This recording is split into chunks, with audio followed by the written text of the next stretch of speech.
एवढी आठवण ठेवा बस, बाकी काही नाही.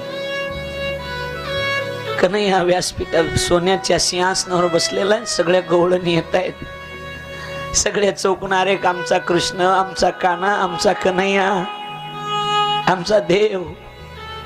ते द्वारपाल तर फक्त बघतच राहत आहेत. कुठे? त्या एक जणांनी विचारलं, कुठे ले कन्हैया, कुठे कुठे कृष्ण? ते द्वारपाल म्हणलं, ए कृष्ण कुणाला म्हणतो?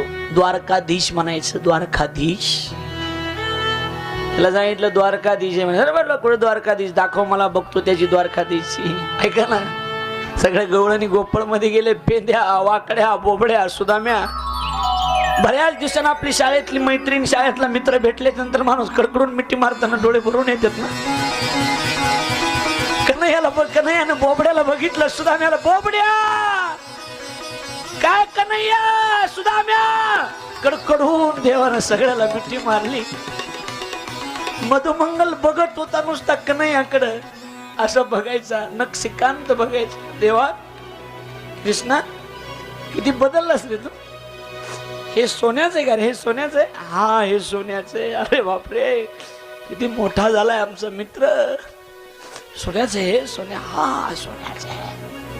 हे सगळं तुझं आहे देवा? हा, माझंच. मधुमंगल विचारतोय, आम्हाला कधी मिळेल रे असलं?